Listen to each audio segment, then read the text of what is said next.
Hey everyone, this is Dr. Jennifer Harris, and I am here to continue our series on finding freedom from self-gaslighting. And today I'm going to talk about a very common theme that I see not only in the world and in people that I talk to, but also in clients. And that is this phenomenon that happens when people tell me what's going on in their life. And we get to the part where we start talking about what is possible to do about it. Now, let me just preface that by saying that in friendships, I've gotten much better at not leaping to advice and allowing the other person to let me know if that's what they're looking for. Um, Most of the time it is not. So, putting down the counselor hat in friendships is an important task that I am still building skill in and am doing better at as well. Um, Sometimes we just need people to kind of let us talk through things and we will find solutions on our own as we're able to have space to do that without judgment and with somebody that is able to hold the space for us to be present, but also loving enough to call us out if they see us spiraling in a place that is not reality. It's a distinction we enter into a lot where we it feels one way, but it's not completely true that way. So the differentiation between feeling a certain way is reality versus if I kind of get outside of those feelings a little bit, then if that's not, I'm just seeing, the one piece of the elephant versus being able to see the whole elephant in itself. So there is that. We get into the client relationship, and it's interesting to me that people will choose to get counseling, to get therapy, to get a life coach, to join a support group, to different things that indicate that they are desiring change in their life, that they are desiring doing something different, having some understanding maybe that it takes different choices to get a different outcome. The what we've always done will not suddenly magically have a different result. That is the definition of insanity, right? And the following the same patterns and expecting a different outcome. And yet, this the gaslighting, I think, comes into play when people are sharing their experience and I am mirroring back to them what I am hearing and naming the patterns that they are experiencing in relationships that are harmful, that are unkind, that are even abusive or narcissistic, or someone had a super bad day and what they did was not okay to you. And it almost is stunning and almost comedic. It's almost funny how often that flips the script for the other person to start backpedaling. What I mean by that is it's just really not that bad. I can handle it. If it's just for me, then I can take it, but I'm just kind of worried about my kids. Or all of these different stories about how suddenly when I reflect back, this is not okay, then the self-gaslighting kicks in to justify for the other person who treated them badly, to justify for them their behavior. They're not even in the room and they're doing the work of letting them off the hook for their bad behavior. Let's start with an actual example. So, a couple weeks ago, I was texting with somebody, and it was the first time that it was sort of like, oh my gosh, there it is. I had been kind of grasping at what this thing is, seeing it happen, and not able to kind of say that. So I was texting with somebody, and they were telling me that someone at work had spoken to them in a very unkind manner, made fun of them, and then when the other person attempted to kind of deflect it a little bit, laugh it off a little bit, the person clapped them on the shoulder very hard and said something to the effect of, "Suck it up, buttercup, get over it." So, physical assault at the end of a series of unkind words.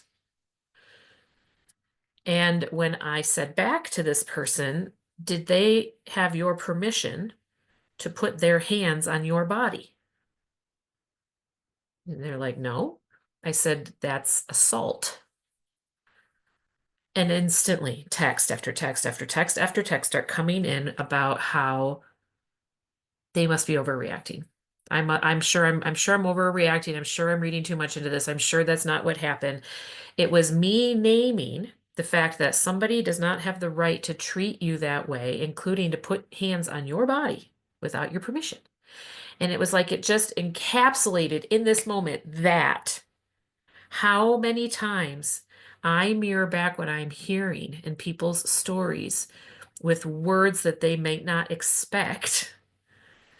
Assault, for example, abuse for another, even unkindness is startling sometimes. How quickly the switch flips and they start defending the person that hurt them. They start justifying the other person's behavior, all at the expense, always at their at the expense of themselves, always at the expense of their own experience and their own emotional reaction to the situation. The gaslighting pattern that happens is that I am overreacting because underneath it all, I don't believe I fundamentally have the right to feel bad about this because to do so means I might hurt the other person's feelings. This boggles my mind because we are more willing to let other people hurt us than we are to hold space for our own experience of their harmful behavior. We would rather let them off the hook so they don't get their feelings hurt and shove down, diminish, minimize our real and justified emotional and even physical reaction to what they said or did that hurt us so badly. It feels better to make my feelings less than it does to consider going to that person and saying, hey, what you did wasn't okay, because it might hurt their feelings. Where did we get this misconnection that it is our responsibility not to hurt other people's feelings as justification for not naming when those people have hurt us? Yeah, we want to control our behavior in a way that we don't go out of our way to do or say things that hurt other people on purpose. I hope that for most of us, that's a given. I hope that for most of us, that's not our intention. But the reality is, because there's so much brokenness in relationships and so many patterns of harm that are passed down in family patterns, that we don't know what it is to show up well in relationships anymore. I often say to clients that come in, like, they're like, we don't know how, like, no one teaches you how to do relationship. No one teaches you how to be married. No one teaches you really how to parent because it's so much more than just what we want to choose in that moment. We are talking generations of influence on behavior. So we need help. We need help to do relationships with other people that we truly do care about better. them on the shoulder very hard and said something to the effect of, "Suck it up, buttercup, get over it." So, physical assault at the end of a series of unkind words. And when I said back to this person, "Did they have your permission to put their hands on your body?" And they're like, "No." I said, "That's assault." And instantly, text after text after text after text start coming in about how they must be overreacting. I'm sure I'm overreacting. I'm sure I'm reading too much into this. I'm sure that's not what happened. It was me naming the fact that somebody does not have the right to treat you that way, including to put hands on your body without your permission. And it was like it just encapsulated in this moment that how many times I mirror back what I'm hearing in people's stories with words that they may not expect. Assault, for example, abuse for another, even unkindness is startling sometimes.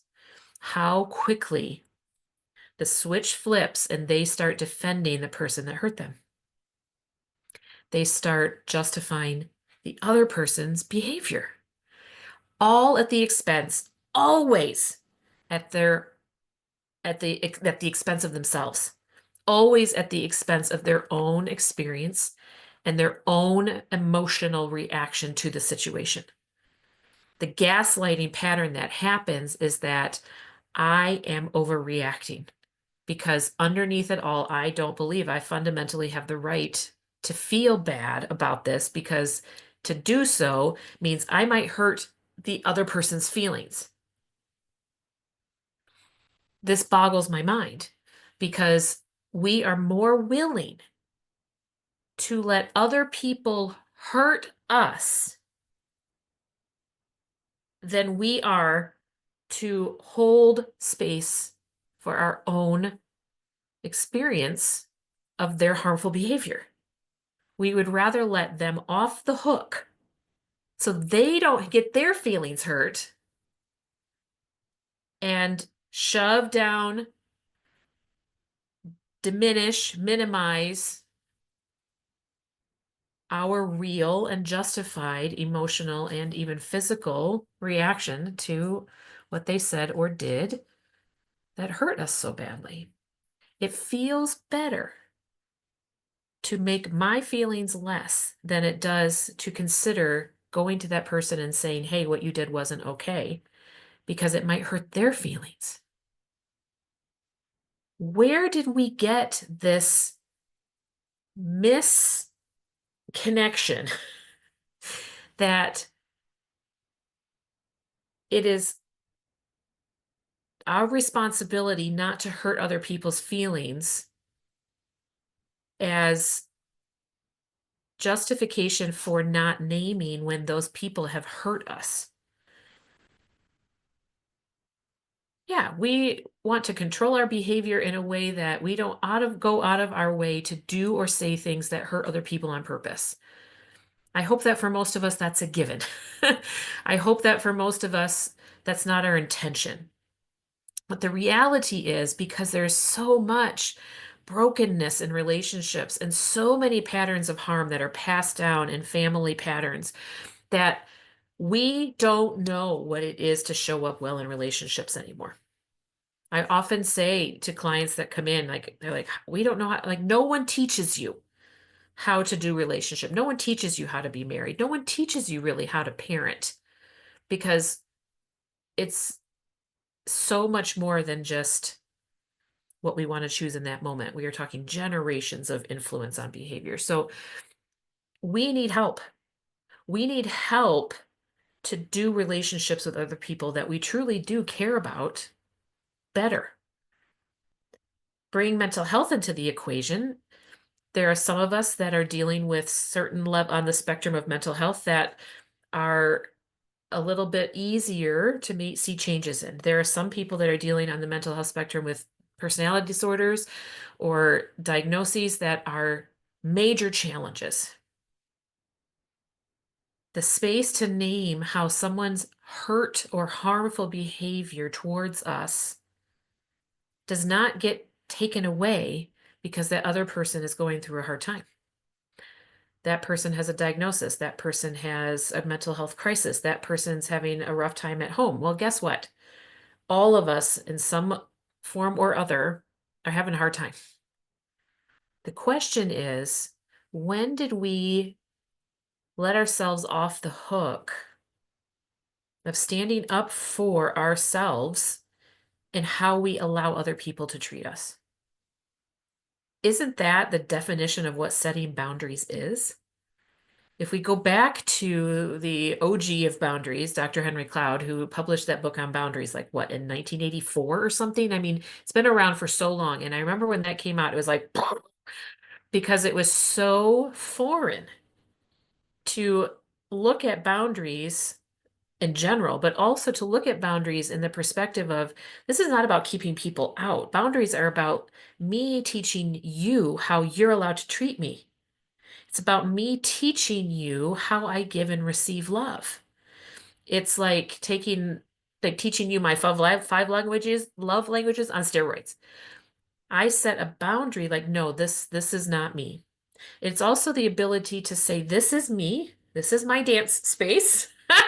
This is your dance space. You stay in your dance space. I stay in mine. And we make a beautiful thing together. But you invade my space or I invade your space, then we have crossed boundaries and nothing good happens. We fall down. So when did we move away from the gift of self that I think has been created in, birthed in, set in motion in every human being? That in order to do relationships, we shove that down and so that we don't hurt anybody's feelings, except our own. This is the ultimate form of self-gaslighting, where we are doing the work of the people that hurt us by letting them off the hook for their behavior or their words, and also completely diminishing our own selfness, our own right to have feelings when people treat us like crap. We should have feelings about that. There should be a reaction in us that says no. But we are so used to not wanting to make anybody mad. I have to be nice to everybody. Don't want to hurt their feelings. I just want to get along. I just want everyone to get along. And it's like these things don't go together. We cannot build healthy relationships if we are not willing to be honest. And yet at the same time, we want to be able to complain about it. We want to be able to call up our girlfriend or our mother or whoever it is and bitch and moan about it for hours on end. And we want people to feel sorry for us for it. We want people to give us sympathy and empathy and attention and attunement, but we never want to do anything to change the reality of our situation.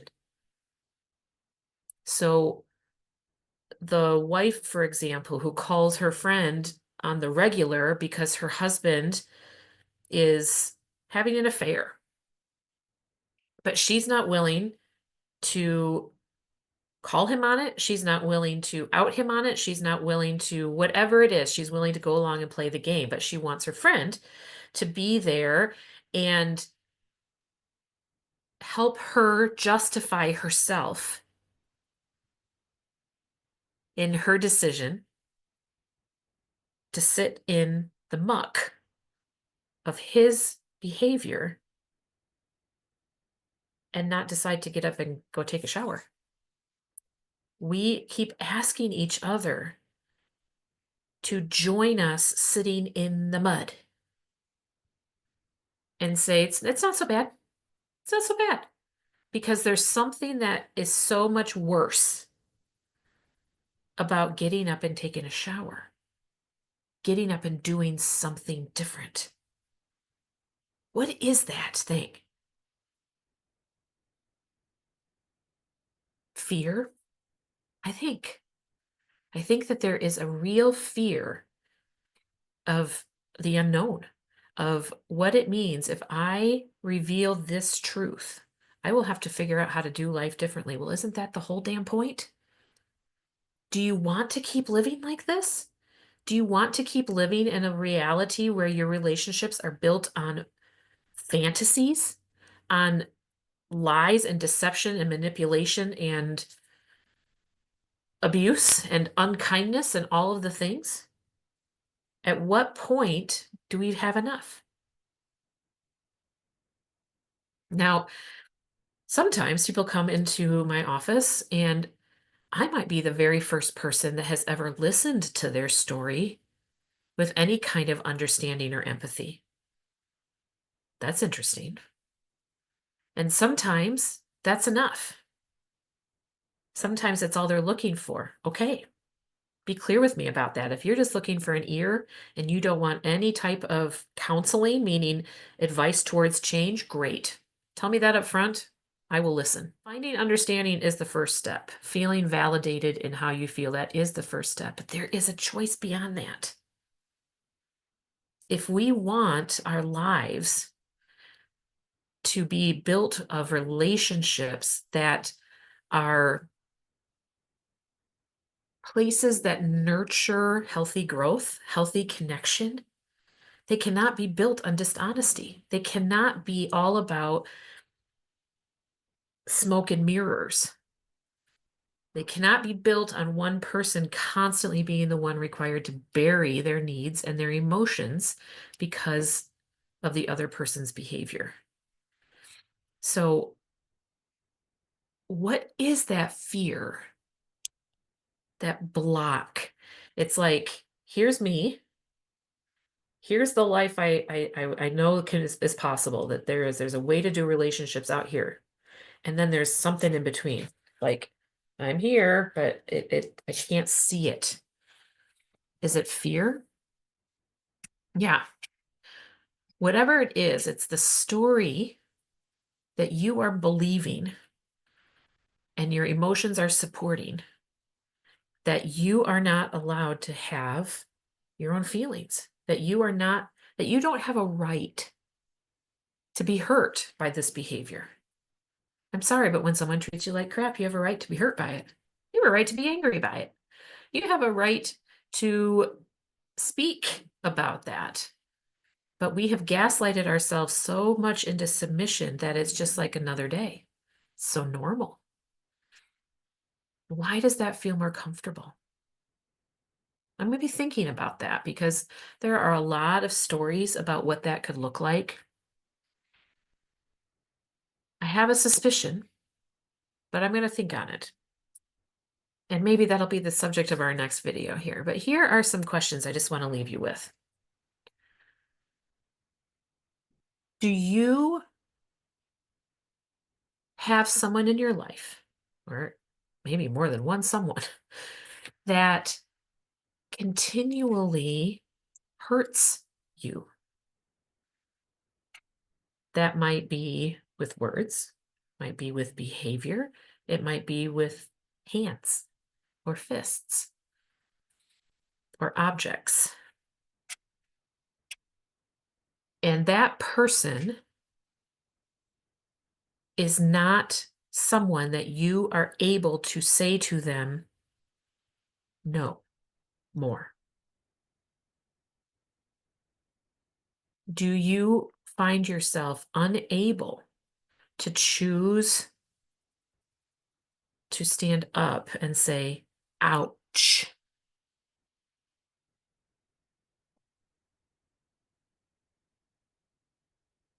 That is what our self-gaslighting has done, is that we have denied ourselves the ability to appropriately say, ouch, when we're hurt. And so because of that, our emotions come out in other ways, such as, oh, I don't know, road rage or grocery store rage, or all of the ways that we randomly blow up at strangers because we're not allowed to speak to the people in our lives that we're closest to that are mistreating us. So, do you have someone in your world that is continually hurting you and you don't feel the permission to say, ouch? Second of all, do you have someone that is a place for you to talk? Okay, great. If not, give me a call. Third of all, what do you want to do about it? Are you able to consider the option of doing something about it? Does the thought of changing that dynamic overwhelm you so much that it's easier to stay in it rather than think about changing it? Then I'm going to ask, what is the point of the complaining about it to the people that you complain about it to? If you're not willing to do anything about it, this is just more gaslighting because now you have let yourself off the hook of having a response. So you're going to hand it to your friend who's listening to you and say, here, you deal with my emotions because I can't. So you handle it, you hold it. So you're gaslighting them so that you can gaslight yourself. You're telling them your thoughts and opinions don't matter here. I need you to hold mine. It's like you're passing the buck. Imagine that the harm that you received is like Santa's bag of gifts, anti-gifts. And the person that hurt you is like, here, hold the bag. And you're like, I don't want to hold the bag. And you hand it to your friend and you say, here, you hold this bag for me. And it's just like we keep, and then they're like, man, I have this friend. And so it's just like people keep passing the bag down the line because there's not the choice to set down the bag and choose something different. I don't have to hold this bag. This is not my bag. This is your bag that you do not have a right to give to me through the way that you have hurt me. No more. Boundary. Ah, scary. What do you want to do about it?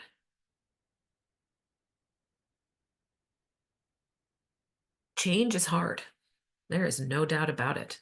There is nothing easy about change. Sorry. You probably already knew that, but if I just burst your bubble, I apologize. But here's the thing. Staying where you are is hard too. Choose your hard. Maybe change has the possible outcome of it not being hard forever.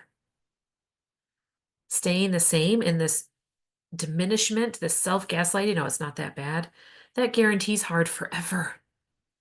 And the even more sad part of this is that you are teaching everyone around you, particularly the little ones, to choose this behavior too. You are teaching the little ones around you that are watching you to shove their feelings, to ignore their personhood, that it's better for them to let people mistreat them. Don't think that's the story we want to be teaching our kids. So if you require someone to listen, please reach out. If you require someone to help you with the next part too, definitely please reach out. Because change is hard. Not changing, it's hard too. And I would dare say even harder because there's no hope at the end of that cycle. Self-gaslighting is when we deny ourselves the right to say ouch when we're hurt. And if you need help learning to find your voice to say ouch, I'm here to help. And in the meantime, if you have any thoughts about what that fear is for you, that barrier is for you, would you reach out? You can find us on Facebook, on Instagram, or send me an email at jennifer@wholestorycounseling.com. So let's think on these things. And next time we're going to pick up with what is this fear?